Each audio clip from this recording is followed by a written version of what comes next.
유한솔 목사님께서 피와 물이 나오더라라는 제목으로 말씀 전하시겠습니다.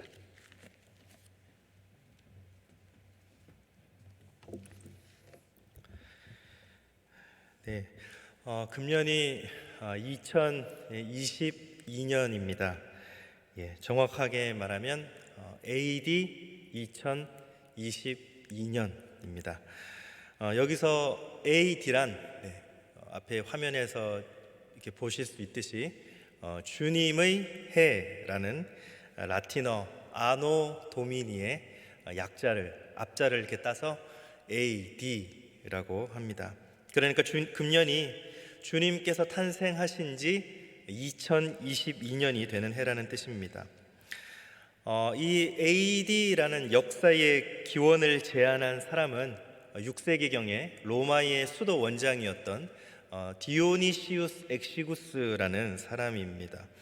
이 사람은 나라마다 연호가 다르고 같은 나라라도 통치하는 왕에 따라 연호가 다른 것을 문제시했습니다. 그리고 이것을 통일해서 연호로 만들면 좋겠다는 생각을 했습니다. 그래서 예수님께서 탄생하신 해를 기원으로 해서 연호를 정하자라고 이 사람이 제안을 했습니다. 이분이 이렇게 제안한 이유가 있었습니다. 바로 인류의 역사는 예수님께서 태어나신 이후에 완전히 새롭게 변했다라고 보았기 때문입니다. 그래서 예수님께서 태어나신 그 해를 AD 1년으로 하자고 제안한 것입니다. 이런 제안은 오랜 세월 동안 주목을 끌지 못하고 잊혀져 있었습니다. 그러다가 유럽에서 11세기경에 다시 주목을 받게 되었고 공감대가 형성되면서 이제 받아들여지기 시작했습니다. 그리고 지금에 와서는 온 세계가 다 함께 사용하는 그런 보편적인 연호, AD 이렇게 된 것이죠. 그런데 비슷한 시기에 이 디오니시우스 엑시구스보다 역사의 기원에 대해 먼저 제안한 사람이 있었습니다. 바로 수학자였던 빅토리우스라는 사람입니다. 이분은 예수 그리스도께서 돌아가신 해를 역사의 기원으로 삼자라고 제안을 했습니다. 이분이 볼 때는 예수님의 그 십자가 사건 이후에 역사가 새롭게 시작되었다, 변화가 되었다라고 보았기 때문입니다. 예수님께서 십자가에서 돌아가신 후에 구원의 역사가 비로소 시작되었기 때문입니다. 그런데 세상 사람들은 역사의 기원에는 동의했지만 빅토리우스의 제안보다 디오니시우스 엑시구스의 제안을 받아들이게 됐습니다. 그 이유는 불길한 죽음보다는 복된 탄생을 선호했기 때문입니다. 그래서 안타깝게도 이 빅토리우스라는 사람의 제안은 묻혀버리게 되었습니다. 그러나 의미 면에서 볼 때는 이 빅토리우스의 제안이 더 타당하다고 볼 수가 있습니다. 예수님께서 탄생하신 사건보다는 예수님께서 십자가에서 죽으신 사건이 실제로 개개인의 삶을 변화시키고 역사를 변화시켜 왔기 때문입니다. 성경을 보면 이 빅토리우스의 제안처럼 십자가 이후에 개인과 역사에 변화가 일어날 것이다 라는 그것을 암시하는 말씀들이 있습니다. 크게 두 가지를 들 수가 있습니다. 우선은 마태, 마가, 누가복음, 이 공관복음 세 복음서에 나오는 상징적인 암시입니다. 바로 예수님께서 십자가에서 돌아가신 후에 성전에서 일어난 징조입니다. 마태복음 27장, 마가복음 15장, 누가복음 23장에 기록된 말씀을 보면 성소 휘장이 위로부터 아래까지 둘로 찢어졌다라는 그런 기록이 나옵니다. 지금 화면에 나오고 있죠. 성소 휘장이 위로부터 아래까지 찢어져 둘이 되었다. 마가복음에도 성소 휘장이 위로부터 아래까지 찢어져 둘이 되고 누가복음에도 성소의 휘장이 한가운데가 찢어졌더라 이렇게 말씀을 기록하고 있습니다. 이것은 죄로 인해 죽을 수밖에 없던 인간과 하나님 사이를 가로막았던 휘장이 찢어졌다는 것을 상징적으로 보여줍니다.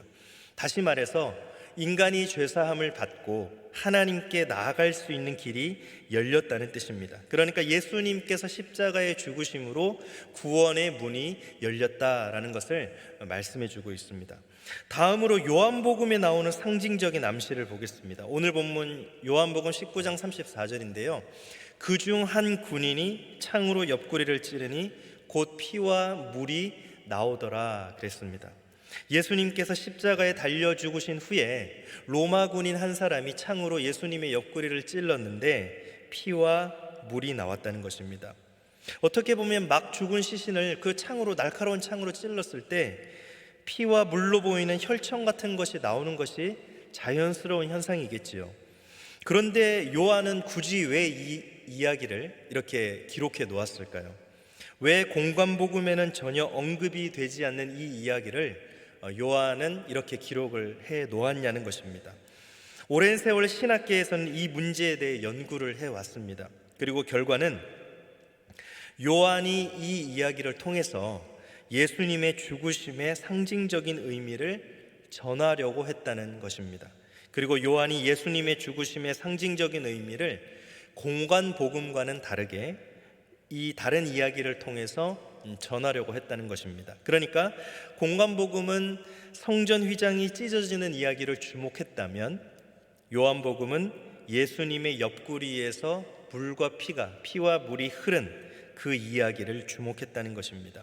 결국 예수님의 이 죽으심의 의미를 공관복음에서는 성전의 징조에서, 성전이 찢어진 그 휘장이 찢어진 것에서 찾았다면 요한복음은 예수님의 몸 자체에서 찾았다는 그런 뜻입니다. 그러면 요한은 피와 물로 예수님의 죽으심에 대해 어떤 그 상징적인 의미를 전하려고 했을까요? 한마디로 말하면 예수님께서 죽으심으로 믿는 사람들에게, 저와 여러분들에게 놀라운 선물을 주셨다라는 것입니다. 우리가 예수님을 믿은 뒤에 얻게 되는 소중한 영적인 선물이 두 가지가 있는데 바로 피와 물이 그 선물을 상징한다는 것입니다. 그러면 우선 예수님께서 죽으신 뒤에 이 십자가에서 흘리신 피는 무엇을 상징할까요? 여기서 피의 의미는 무엇이겠습니까? 레위기 17장 11절을 보면 이렇게 말씀합니다. 육체의 생명은 피에 있음이라. 내가 이 피를 너희에게 주어 제단에 뿌려 너희의 생명을 위하여 속죄하게 하였나니 생명이 피에 있으므로 피가 죄를 속하느니라. 한마디로 피는 생명을 의미한다는 것입니다. 이렇게 성경에서 피는 생명을 상징적으로 나타내고 있습니다. 그래서 여기서 예수님께서 피를 흘리셨다라는 것은 예수님께서 우리를 위해서 생명을 내어놓으셨다, 우리를 위해 생명을 주셨다라는 것을 의미합니다. 여러 해 전에 아르메니아라는 나라에서 큰 지진이 일어났습니다. 요즘도 지진이 여러 군데에서 일어나는데 이때 9층짜리 아파트가 무너지면서 건물 잔해 속에 한 어머니와 어린 딸이 그 지진에 갇히게 되었습니다. 시간이 여러 날 흘렀지만 구조의 손길이 더디기만 합니다. 이때 4살 된 딸이 엄마에게 목이 마르다라고 막 이야기합니다. 울부짖습니다. 그 순간 엄마가 어떻게 했을까요? 캄캄한 그 주변을 더듬어서 건물 잔해 속을 더듬어가지고 날카로운 유리를 찾아냈습니다. 그리고 그 유리로 자신의 팔뚝을 그어서 피를 냈습니다. 그리고 그 피를 딸의 입술에 흘려 넣어 주었습니다. 그렇게 딸이 목이 마르다고 할 때마다 엄마는 자신의 피를 그 딸에게 흘려 넣어 주어서 생명을 유지할 수 있게 살 수 있도록 했습니다. 2주일이 지나고 두 사람이 극적으로 구조가 되었고, 그리고 엄마는 그렇게 자신의 피로 딸을 살려냈던 것입니다. 그렇습니다. 이 엄마가 자기의 피를 그 딸에게 내어준 것처럼 예수님께서는 십자가 위에서 우리에게 당신의 피를 내어주셨습니다. 그리고 이 엄마가 피로 자기의 딸을 살린 것처럼 예수님께서는 당신의 피를 우리에게 주셔서 우리로 하여금 생명을 얻게 하신 것입니다. 요한복음 6장 53절에서 예수님께서 이미 이 사실을 분명하게 말씀하셨다고 요한이 증언하고 있습니다. 예수께서 이르시되 내가 진실로 진실로 너희에게 이르노니 인자의 살을 먹지 아니하고 인자의 피를 마시지 아니하면 너희 속에 생명이 없느니라. 우리가 여기서 한 가지 분명히 해야 할 것이 있습니다. 바로 예수님께서 주신 생명은 인간이 이 세상에 태어나면서 가지고 태어난 그 생명과는 다른 생명이라는 점입니다. 그래서 요한은 이 생명을 구별하기 위해서 영생이라는 말을 사용했습니다. 그러니까 예수님께서 우리에게 주신 생명은 새 생명이요, 그것은 바로 영생인 것입니다. 그러면 영생이란 무엇일까요? 요한복음 3장 6절, 7절 말씀을 우리 한번 같이 읽어보도록 하겠습니다. 시작. 육으로 난 것은 육이요 영으로 난 것은 영이니 내가 내게 거듭나야 하겠다 하는 말을 놀랍게 여기지 말라. 아멘. 한마디로 영생은 거듭나면서 받게 되는 생명을 말합니다. 그리고 이 새 생명은 육으로 난 생명이 아니라 영으로 난 생명을 말합니다. 우리가 어머니 모태로부터 태어날 때 받은 생명, 이 목숨이 육적인 생명이라면 우리가 예수 믿고 성령으로 거듭날 때 받은 생명, 이 영생은 영적인 생명이라는 말씀입니다. 이 영적인 생명은, 이 영생은 육적인 생명, 목숨과 비교해 볼 때 두 가지 차이가 있습니다. 하나는 양적인 면에서 다릅니다. 목숨은 우리가 죽어서 이 세상을 떠날 때 어떻게 되죠? 끝이 납니다. 그래서 죽을 때 목숨이 끊어진다라는 말을 우리가 씁니다. 그러나 영생은 이 세상을 떠난 후에도 영원히 지속됩니다. 아니, 이 세상을 떠난 후에 더욱더 활짝 피어나는 것이 영생입니다. 마치 누에 꼬치를 벗어난 나방이 하늘을 훨훨 날아가듯이 저 하나님 나라에서 영생은 본격적으로 풍성히 누려집니다. 다른 하나는 질적인 면에서 다릅니다. 요한복음 17장 3절을 보면 이렇게 말씀합니다. 영생은 곧 유일하신 참 하나님과 그가 보내신 자 예수 그리스도를 아는 것이니이다. 영생이란 하나님과 예수 그리스도와 특별한 관계를 가지는 것을 영생이라고 말했습니다. 그렇죠. 목숨은 사실 주님과 아무런 관계가 없는 생명이지만 영생은 주님과 특별한 인격적 관계가 있는 생명, 그것을 우리는 영생이라는 것을 알 수가 있습니다. 우리가 영생을 누린다는 것은 한마디로 말하면 주님 안에서 사는 생명을 영생이다라고 말합니다. 주 안에서 사는 생명이란 그럼 무엇일까요? 주님의 손을 잡고 주님과 함께 인생길을 걷는 것을 말합니다. 늘 주님께서 베풀어 주시는 놀라운 은혜를 충만히 누리며 사는 생명을 말합니다. 어떤 상황 속에서도 주님께서 주시는 참된 평안을 누리며 사는 생명을 말합니다. 주님께서 주시는 새 힘과 은사로 맡겨주신 일들을 기쁨으로 잘 감당하며 사는 생명이 바로 영생입니다. 사랑하는 여러분, 예수님께서 십자가 위에서 피를 흘리시며 우리에게 이런 생명을 주실 것을 약속하셨고 지금도 우리는 그 생명을 누리며 살아가고 있습니다. 그 약속대로 우리가 영생을 누리며 살게 된 것입니다. 그러므로 그 주님께서 십자가에서 흘려주신 이 사순절 기간에 그 피를 묵상하며 감사함으로 영생을 누리며 사시기를 바랍니다. 다음으로 예수님께서 죽으신 뒤에 십자가에서 흘리신 물, 그 물은 그러면 무엇을 의미할까요? 여기서 물의 의미는 무엇일까요? 요한복음 7장 37절 이하를 보면 이렇게 말합니다. 명절 끝날 곧 큰 날에 예수께서 서서 외쳐 이르시되 누구든지 목마르거든 내게로 와서 마시라. 나를 믿는 자는 성경의 이름과 같이 그 배에서 생수의 강이 흘러나오리라 하시니 이는 그를 믿는 자들이 받을 성령을 가리켜 말씀하신 것이라. 아멘. 예수님께서 우리 모든 사람들에게 갈증이 있다라고 말씀을 하셨습니다. 그리고 예수님께서 그 갈증을 해결해 줄 테니까 나에게로 오라라고 우리를 초청하셨습니다.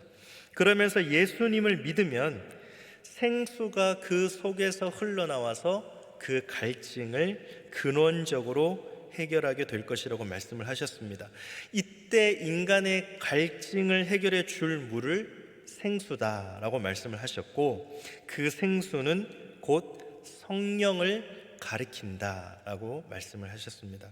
그렇습니다. 요한은 예수님께서 말씀하시는 물은 곧 성령을 뜻한다고 말하고 있습니다. 그래서 예수님께서 십자가 위에서 물을 흘리신 것은 믿는 사람들에게 성령을 주실 것을 상징적으로 나타내고 있다는 것입니다. 요한복음 4장을 보니까요, 예수님께서 사마리아 지역의 그 수가라는 동네, 이제 우물가에 가셨는데, 거기서 사마리아 여인을 만나시는 이야기가 기록이 되어 있습니다. 예수님께서 먼저 이 여인에게 물을 좀 달라라고 이렇게 청하셨죠. 그러시면서 그 여인이 청하면 예수님께서 생수를 주실 수 있다라고 말씀을 하셨습니다. 그러니까 당신이 갈증이 나셔서 물을 달라 하시면서 오히려 여인에게 생수를 주실 수 있다라고 말씀을 하고 계신 것입니다. 이것은 무엇을 말하는 것일까요? 인간에게 육체적인 갈증, 이 목마름이 있지만 그것 말고 또 다른 갈증이 있다는 것을 말씀하고 있습니다. 바로 영혼의 갈증입니다. 지금 예수님께서 이 여인의 속 깊은 곳에 영혼의 갈증이 있다라고 말씀을 하신 것입니다. 예수님께서 이 여인에게 남편을 데려오라라고 말씀을 하셨잖아요. 그러자 이 여인이 남편이 없다라고 대답을 했습니다.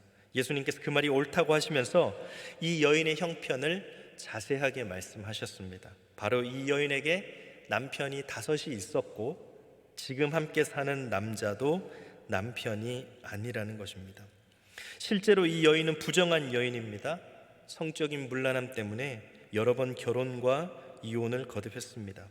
그리고 지금도 남편 아닌 남자와 함께 살고 있습니다.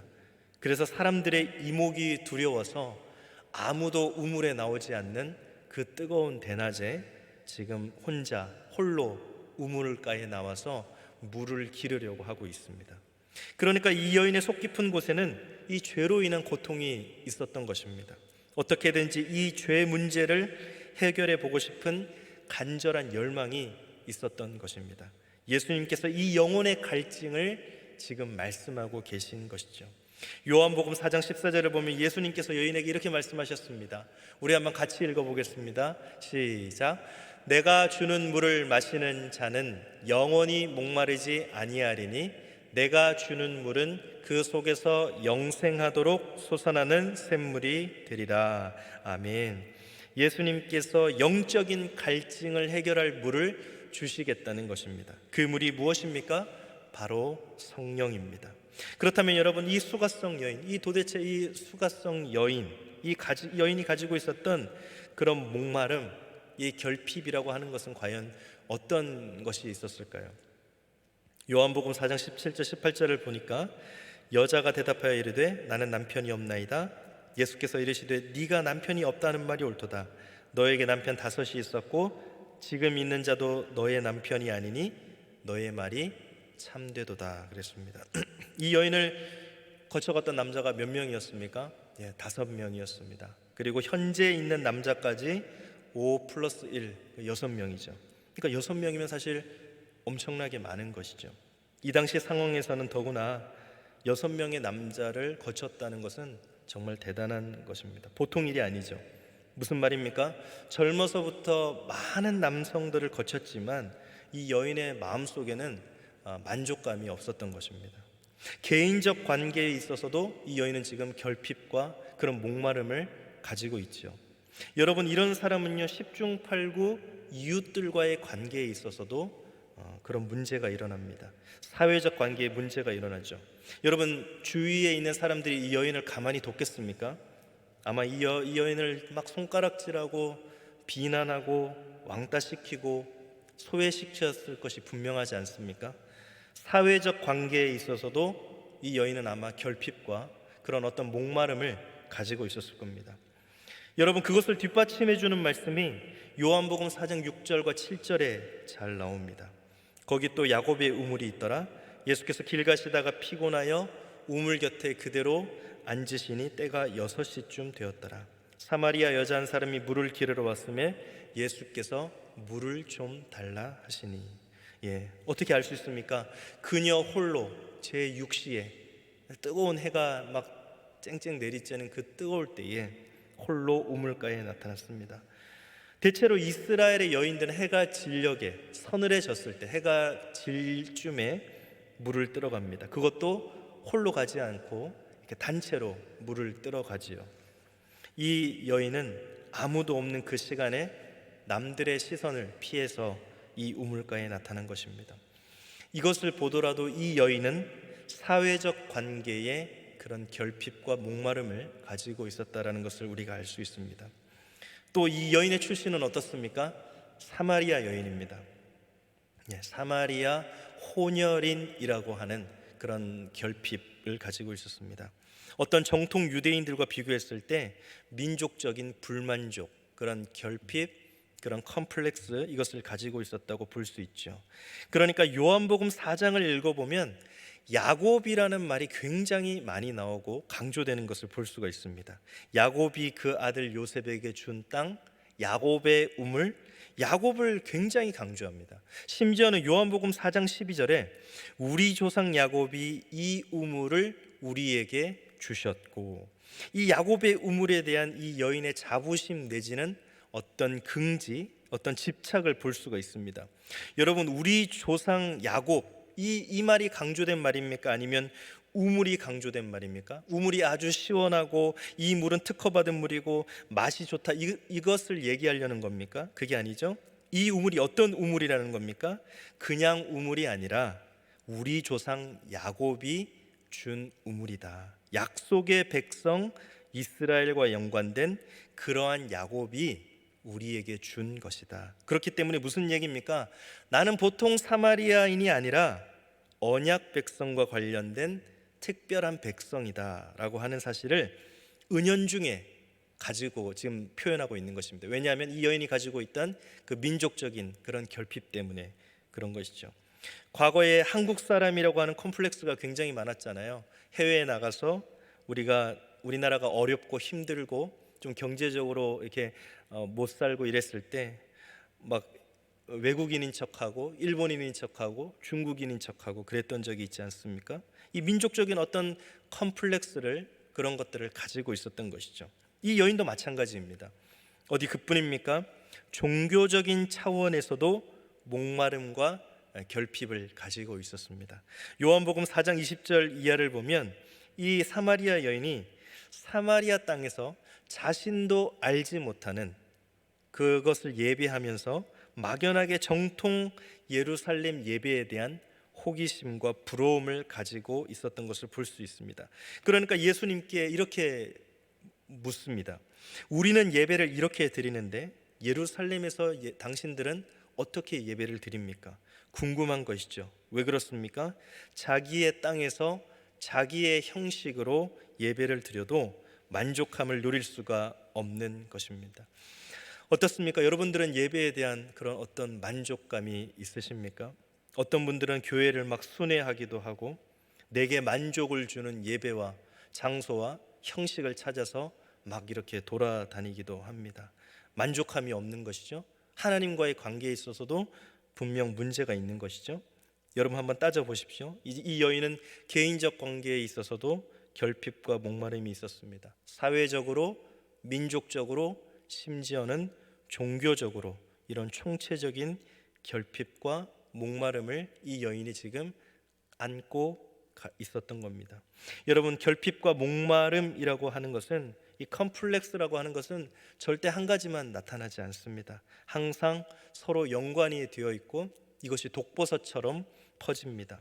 내가 문제가 있다라는 것은 내 가정에 문제가 있는 것이고 이웃과의 관계에 있어서도 문제가 생깁니다. 그것은 또 내가 어떻게 보면 어렸을 때 가정으로부터, 사회로부터 받은 그런 상처일 수도 있습니다. 또는 구조적인 문제가 나에게 준 그런 상처일 수도 있습니다.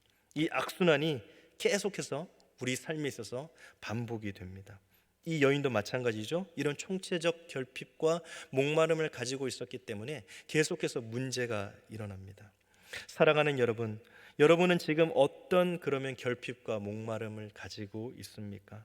돈, 우리는 자녀에 대한, 또 직장에서의 위치, 노후에 대한 불안함, 저와 여러분은 어떤 거에 목말라 하고 있습니까?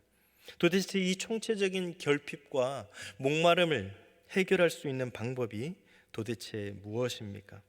이것을 해결해 주시기 위해서 오늘 예수님께서 이 여인 앞에 의도적으로 지금 나타난 것입니다. 고의적으로 계획을 가지고 이 문제를 해결해 주기 위해서 이 여인 앞에 나타나신 것입니다.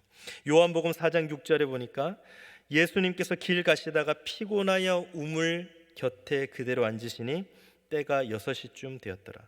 단지 예수님이 피곤해서 그 우물가에 그저 주저앉으셨을까요?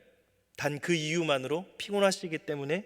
그게 아니죠, 여러분. 피곤도 하시겠지만은 그 시각에 정확히 그 사마리아 여인이 그 우물가에 나타난다는 것을 예수님은 이미 알고 계셨고 거기에 먼저 가셔서 앉아 계셨던 것입니다. 또 7절의 말씀에도 내게 물을 좀 달라 하는 그 말도 당신이 목이 말라서, 목이 마르다라는 이유만으로 그와 같은 물을 요구하셨겠습니까? 그게 아니죠. 여인아, 네가 목마를 때마다, 네가 갈증을 느낄 때마다 매일같이 길어먹는 그 물을 나한테 한번 가져와 봐. 그 물이 너한테 진정으로 만족감을 주던 야곱의 우물물이 과연 너의 갈증을, 너의 결핍을 해결해 줄 수 있더냐라고 예수님께서 반문하시기 위해서 그 여인에게 그렇게 요구를 하신 것이죠. 두레박으로 기를 수 있는 물로 아무리 깊은 곳에서 퍼올린다 한들 그것으로는 너의 그 결핍과 그 목마름을 근본적으로 해결할 수 없다는 사실을 알려주기 위한 것이죠. 남자를 아무리 갈아치워도 마음에 만족함이 없고 종교의 장소와 형식을 아무리 바꾼들 참된 기쁨이 없다는 사실을 알려주시려고 한 것입니다. 사랑하는 여러분, 인간이 가지고 있는 자원으로는, 인간이 개발하고 연구한 그와 같은 자원으로는 절대로 인간의 영혼의 구원과 만족감을 가져다 줄 수가 없는 것이죠. 다만 한 가지, 위로부터, 하늘로부터 주시는 그 하나님의 선물, 바로 그 생수를 먹어야 근본적 해결이 있다라는 것입니다. 여러분, 이 물은요 목마르지를 않는다고 합니다. 다시 마셔도 목마르지를 않는 생수라고 합니다. 여러분, 이 생수는요 이상하게도 한 번 마시면 없어지는 것이 아니라 그것이 이 심장 속에 들어가서 이 중심의 자리를 차지하고 다시 솟아나는 샘물의 원천, 근원이 된다라고 그렇게 말씀을 합니다. 여러분, 영원한 생수가 무엇일까요? 바로 오늘 이 여인 앞에서 말씀하시는 바로 예수님 그 자신입니다.